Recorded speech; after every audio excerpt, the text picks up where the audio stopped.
guys, this is Tarot with Kittens, Weights, and Tarot, and today I'm jumping in finally with my November faves. I know that we are, going into our second week, third week, December, I don't know. Everything's just been flying by. The year's just been flying by. It's gonna be 2019, and before you know that, we're going to be at the end of 2019, and so yeah, I think we're in the second week of December already. I just want to share with you the few things that I was really loving and working with. Some things are new, some things are old, and as you know, things don't need to be shiny brand new for them to be loved and a fave. Keep your things nice and shiny forever, and they'll always be new and wonderful.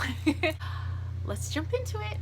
November was a really busy month, because now we're gearing up with all the holiday stuff. There was Thanksgiving here in the United States, and then after that it was like the rush to start picking up gifts and making things and getting ready for Christmas, Yule, Hanukkah, Kwanzaa, all the other things that happen in December. So it seemed like November is always like a where did November go? Okay, the first thing that I want to share with you guys, we picked up in November because a lot of the holiday foods started coming out then. So let me show you. The first fave is a food item, and it is Walker's shortbread. Yes.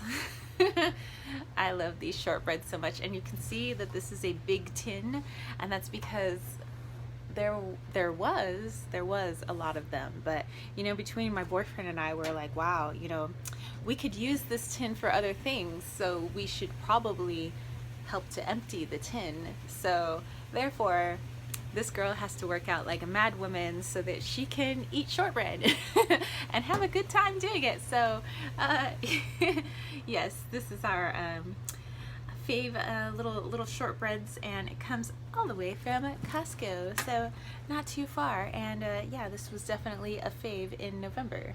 Another November fave was actually, you guys may have seen this when I did my little 90s haul, but it's a little moon, and there's even a little boot print on it. But this little moon turns on, and I'm gonna turn down the light behind the camera so that you guys can see my moon. Okay, so I literally just realized that I told you guys I wanted you to see my moon.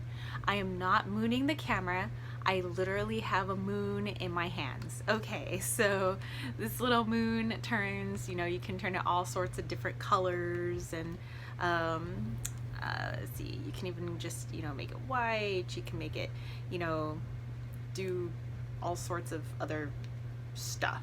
So yeah, I am definitely loving this. We'll go ahead and put it back on one of my fave colors.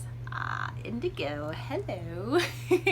And then going on into jewelry, this is something I got in the Witch's Bounty box at the end of November, and that is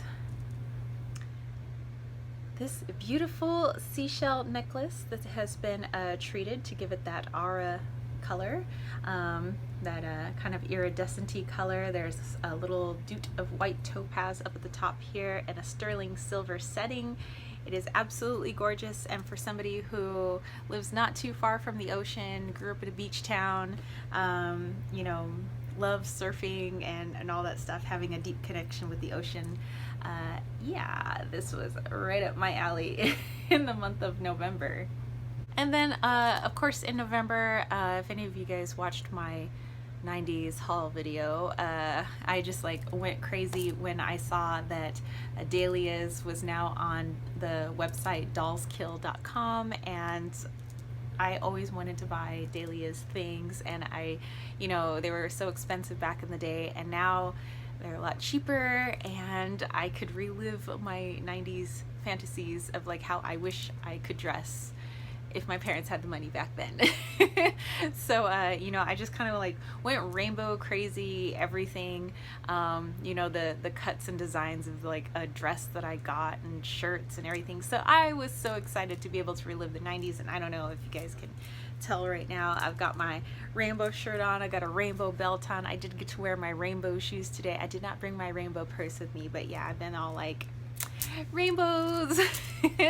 So yeah, I'm just the dude says it looked like I was like, he saw when 1994 walk out the door today. I'm like, yeah. Another obsession of mine, I have always loved wigs. Like ever since I was like little and we would have like the Halloween wigs, I would wear wigs all the time. When we go over to I would spend my summers at my grandma and grandpa's up in Ridgecrest, and my grandma used to have all these wigs, and they were like actually like her wearing out wigs that she used to wear back in like the 60s and 70s. And so so I would wear them because, you know, we had kind of similar hair color, and everybody would think it was my hair. Like I would have this cool like 60s hair.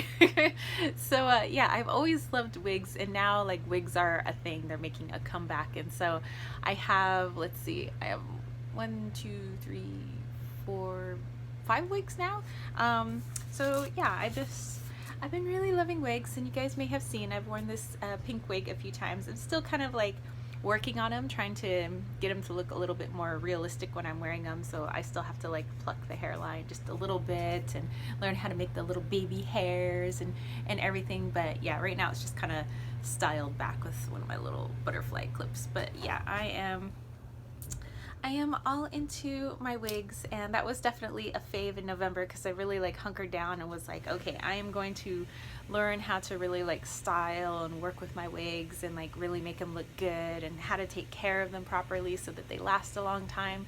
Because although some of them are quite affordable, some of them are very expensive. I don't have the money for the very expensive ones, but you know, it's definitely was a fave and will continue to be a fave as I learn to continue working with my wigs and making them awesome. And then let's go on into books, because books. I just have a couple of books that I was really working with, and one of them I'm still continuing to work with here in December, because like I said, I was really busy, so just being able to actually finish one of the books was awesome. And that first book is The Crystal Code by Tamara Dreesen, or Dreisen, also known as Wolf Sister on Instagram and the IG. And what I like about this book is that it's written in a language that you can understand, and it's definitely got different viewpoints on crystals. That's a little bit different than the standard crystal book where you keep getting the same information over and over. This is how you cleanse a crystal. These are what crystals are for. This was what crystal, you know, this is. But she's meditated with each of these crystals because they are her crystals, the ones that are in here. So it's not an exhaustive list of crystals. You might want to go to Judy Hall's Crystal Bible for that, you know, where it has like, I think she has like 3 volumes, because there's so many stones and crystals out there, and some are, you know, still being discovered and things like that. So the stones that are all in here are all her stones, the stones that she has and she's meditated with, and she's been able to get certain information from it. And I found it to be very interesting, and I like what she has to say about crystals. So, and that's her right there. So yeah, I'm really digging this book, and it wasn't expensive really. I got it on Amazon. I think this says it was $22, but I know I definitely got it a lot less than $22. And of course you can always buy books used, because, you know, the Amazon started off as a book retailer before it went into all the other stuff that it does. So its main strength is books. So if you're gonna get a book for an affordable price, you know, definitely check the Amazon. So yeah, The Crystal Code by Tamara Dreisen. The other book that I got towards the tail end of November was The Card Geek's Guide to Kipper Cards by Toni Poulet, or Puel. And I've been binge watching her videos on YouTube. She has quite a few videos. I love the way that she breaks down Kipper. The first half of the book is breaking down the cards and letting you know what type of card they are, and you know, what their significance is in terms of the main character, you know, which is card 1 and card 2, the female card and the male card. And I love how easy it is to understand, because Kipper was something that I've wanted to learn, and I've read a few other like resources on Kipper, and it just seems so dry and so hard to understand. I was like, forget it, I'm just gonna stick with my Lenormand, my tarot, my oracle, you know, and whatever, and my playing cards. And I was like, and I'm cool. But you know, after I saw, what did I say? I think somebody mentioned this. It was Ethany. Ethany did a review of the deck, and because she has a deck, which I ended up getting too, but I got it in December, so I can't really have it as a November fave. But Ethany had reviewed the deck, so then I started looking in about the author, and then I saw this book, and then I read, you know, a little bit about the book, and I was like, well, maybe I should get the book. So I ended up getting this off of Amazon. Loved it. Decided I needed the deck as well, and so yeah. If you're looking for a book that breaks down Kipper in such a way that it's not intimidating, it's fun to learn, and really just, you know, is gonna, if you're looking for a new system to dive into, not that you're gonna ditch your old systems, because I would never ditch, you know, the other stuff I do, but I think, yeah, if you're looking into Kipper, I highly recommend. And the back of the book has all different types of spreads, and I'm not quite there yet, but yeah, I'm excited. Then we're gonna go into crystals.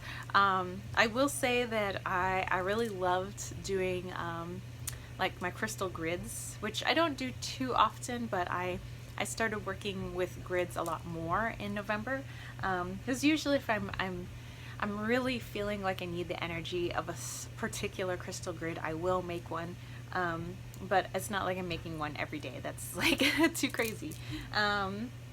But yeah, so I've been really working with like a lot of like my crystals together instead of just like picking out one crystal. I've been using like a plethora of my crystals together in certain grids. I've been loving it. That was definitely a fave in November. It's the first time I really like started putting certain crystals that I wouldn't normally put together, I have put together, and they seem to work really well.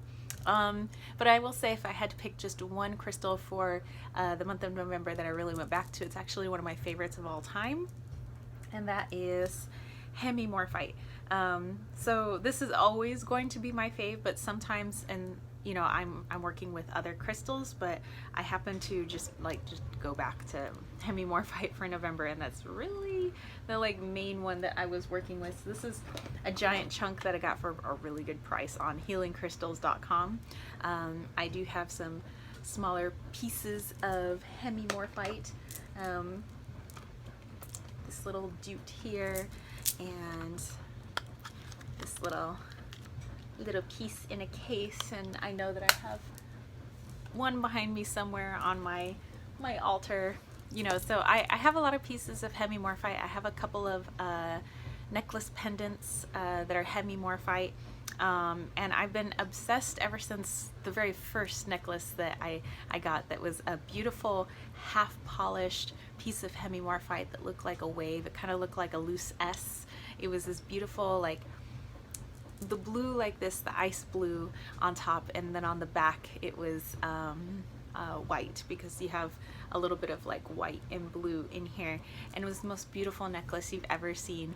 And unfortunately, when our house got broken into and I had all my jewelry stolen, that was one of the pieces that was stolen, and I was probably most upset about that one being taken. You know, I was like, everything else could be replaced, but like that hemimorphite, oh my gosh.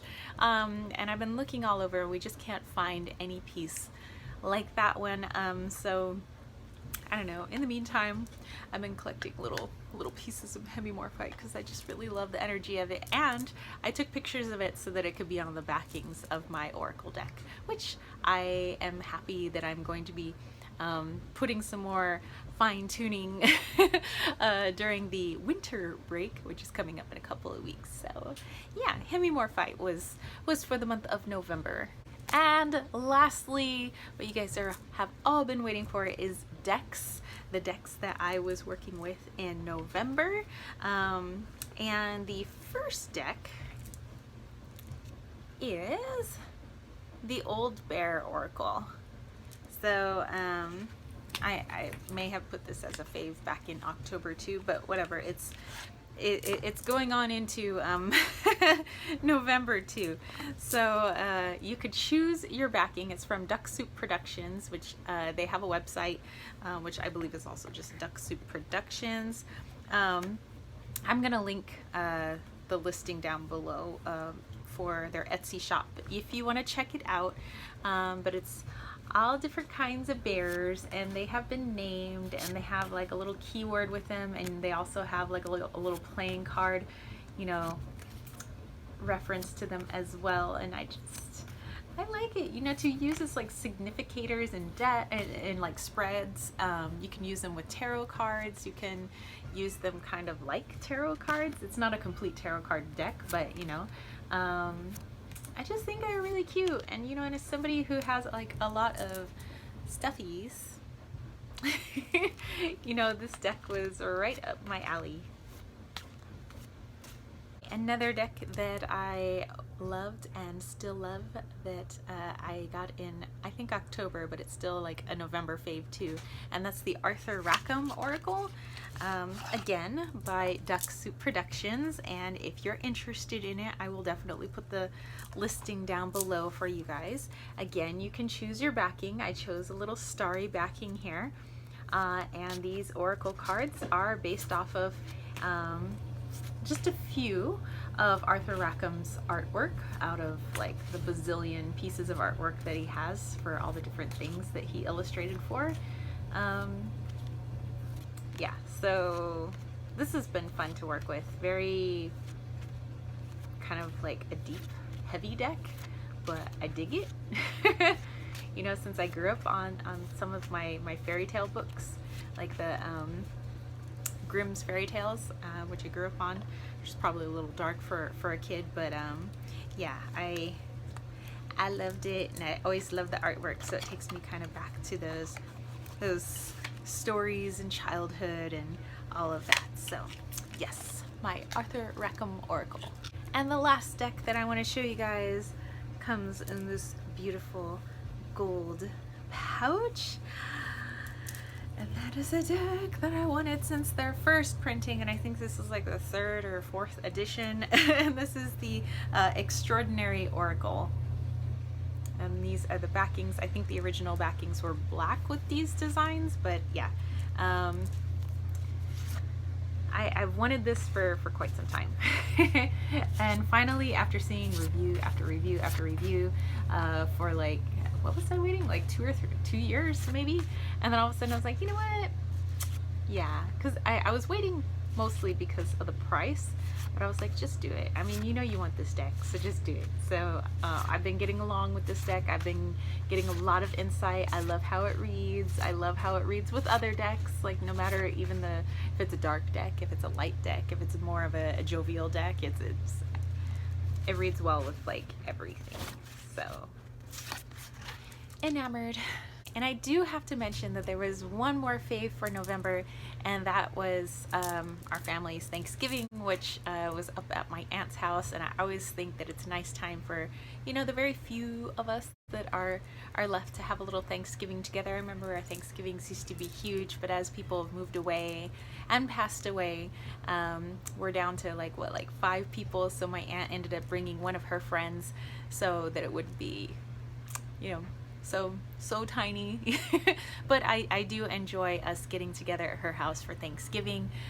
Christmas is always now held at my dad and my stepmom's house, so that will definitely be in one of my December faves. I enjoyed this. Hopefully you guys enjoyed my faves. Maybe it gave you ideas on, you know, things that you already have and you want to get back to using or trying, or, you know, things that you might want to look into. When I do my phase videos, it's by no means saying, hey, look at all my stuff, this is the stuff that you need to buy. More for when I look at people's faves, it's like, oh, I have something similar to that, and I wonder if there's like a new way I can repurpose that, or, you know, it's just, I think for me, I'm a more creative mind, so I like watching how other people utilize their things or things they have, and if I like them, like maybe I can recreate them on my own without having to buy it, and you know. So anyway, if you guys dug this video, don't forget to give it a thumbs up, don't forget to click subscribe, and don't forget to click that ding ding ding notification bell for more videos just like this. And I do want to mention that I still have hashtag Givecember going on right now.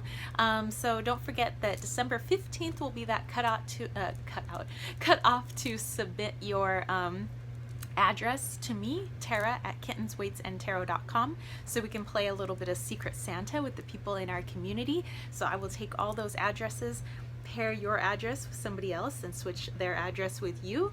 So you will receive somebody's address through email without a name, so everything is anonymous, and you know, put together a little something. Something doesn't have to be expensive. You don't even need to go buy anything. If you like to make stuff, if you have things that are in really good condition that are laying around, decks, crystals, you know, anything that you think somebody might love. I think it's fun to, you know, put stuff together to give, you know, give that giving energy is definitely fun. And I know that the holidays can be stressful, you know, depending on what holiday you're celebrating, but I think that you know, doing something fun like this shouldn't be any type of pressure at all. And then just think about the person receiving it, you know, how they would feel, and then how you feel when you are going to be able to receive something too. So I think this is going to be really fun.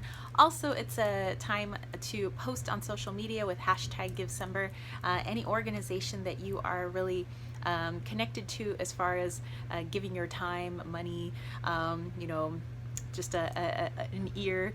Maybe you volunteer at your local soup kitchen, maybe you help at the animal shelter, maybe you donate money to the Leukemia and Lymphoma Society.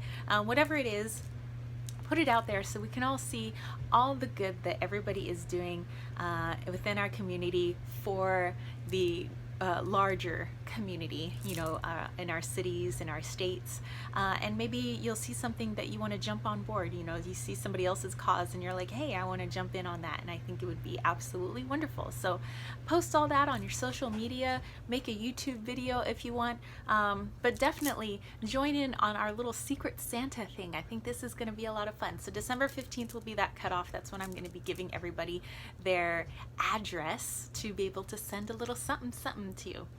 All right, so I think that's it from me. If you want to catch a reading with me, head over to www.kittenswaitsandtarot.com. Wally is here. And don't forget to join that KWT tribe over at patreon.com/kittenswaitsandtarot. You know, send a little love my way if you want to, you know, help support what I do here. You want to see that deck of mine come to life. If you want to see more meetups, if you want to just see more from me, you can help out for as little as $1 a month. So it's patreon.com/kittenswaitsandtarot. And I will catch you spiritual homies later. All right, peace, love, and chicken grease. Peace out.